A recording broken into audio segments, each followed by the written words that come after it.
she's, teamed up with her wife. I feel like those two are unstoppable. I feel like they just have like this unspokenness on the court, right? Like that needs to be a bigger storyline. What, playing alongside your wife? Yeah, like hooping that with your bae. Never, if they can win, I don't know if that's ever happened before.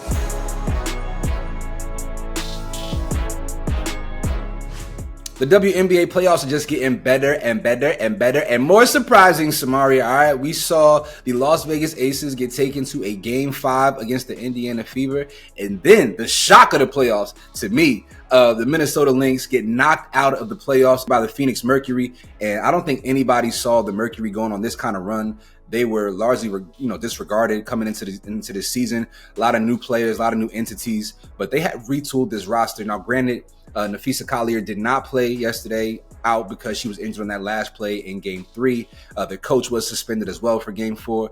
But are you surprised at all at the Phoenix Mercury winning their playoff series against the Minnesota Lynx? I'm not, because they definitely have some weapons on that team. They picked up DeWanna Bonner midway through the season. She's, teamed up with her wife. I feel like those two are unstoppable. I feel like they just have like this unspokenness on the court, right? Like that needs to be a bigger storyline. What, playing alongside your wife? Yeah, like hooping with your bae. Never, if they can win, I don't know if that's ever happened before. Anyways, so they were a bad team, right? I think that they started out pretty bad, and I think I'm just more shocked at Minnesota because they had been so dominant, even with Fee kind of out at points during the season due to an injury. I think it may have been like her ankle or something like that. Yeah, she missed 13 games this season. And that kind of, a lot of people said they could have cost her MVP there. But even though she was out, they were still really dominant, beating the brakes off of people. So I didn't think that they were going to. Stud Bud was hooping. One of them was hooping. One of them. Yeah. Sorry, T. But it's all good. I just wanted to acknowledge, man, and then in the other conference finals matchup, wait. Before we get to that, though, what did you make of the way that Cheryl got ejected and then ultimately suspended? Do you feel like that play with AT was warranted a reaction like that from Cheryl? Yeah, I think in a high stakes moment, you can be very passionate. We want to see players and coaches be completely invested in the game. I'm not mad at her reaction. No, I'm mad at the WNBA for suspending a coach during the playoffs game. Like, that's corny, man. Like, we're here for the sport. We're here for the flow of the game. I don't care. Like, her post game conference, you're mad about what she said. Everybody has been complaining about the officiating in the WNBA all season long. So this is not a foreign concept. That there's something to be done this offseason in terms of making the officials in the WNBA better.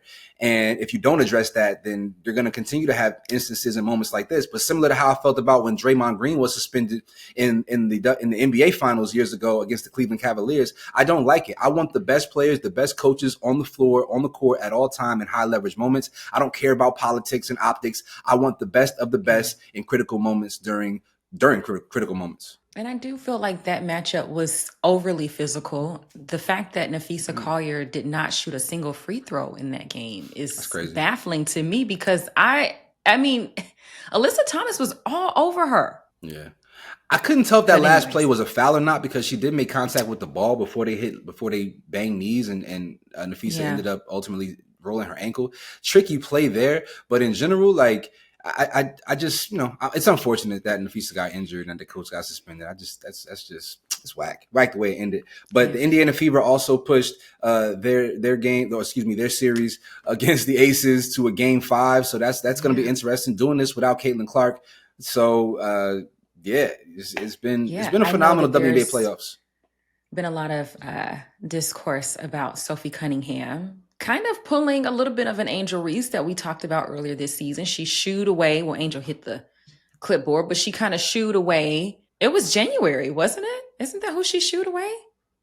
I don't know. I honestly didn't see it. Yeah, so that was a big deal. I don't know if you saw that on Twitter. You don't really know Twitter, but that was a big deal because they were just saying that she was rude. People were calling her nasty. Okay, cool. Sophie's a little spicy for sure. She gets a little beside herself as well. She's somebody on the list who got to cool out. But all in all, I mean, I'm just excited that there's good WNBA playoff basketball going on. I'm looking forward to seeing a finals. So you would be okay with Indiana playing Phoenix in the finals? Yeah, I would. I would. I think Kelsey Mitchell being on that platform further legitimizes the Indiana Fever. You know, people around the world will recognize that the Fever are more than just Caitlin Clark. Obviously, Caitlin Clark is the headline, but I think it bodes well for that team going forward, which potentially can bode well for the success of the WNBA when more people are familiar with more players on their team. And on that platform, obviously, Caitlin will be present. So, you know, it's kind of a win-win thing, just seeing how she interacts and responds with her teammates. I wouldn't be mad at it. It ain't the dream matchup. You know, it's not the Aces and the Lynx. You know, it's not the two best players in the league going at it, but I think it's decent. How you feel about it? I don't feel horrible about it. Okay. I'm just curious to see if Caitlin next year and the year after in the rest of her time in the WNBA can get back to that point. And if that would affect her legacy, that if for whatever reason she never got back to the WNBA finals while she was healthy. Oh, also, shout out to Juju Watkins, man. She's going to miss the entire season this year. Unfortunate, but shout out to her. We look forward to her being back on the court as well. Yeah, you all drop down in the comments and you let us know what you made of Indiana pushing Las Vegas to a game 5. Also, Phoenix kicking out the Lynx. They were the #1 team right now in the WNBA. We want to hear from you down below. Also, make sure y'all tap in with our newsletter. The link is in the bio. We keeping you updated on all things in the world of sports. And I need to do some fashion because this sweatshirt I'm wearing is heat. Just crazy. My boy stylish. We out of here, fam. Peace.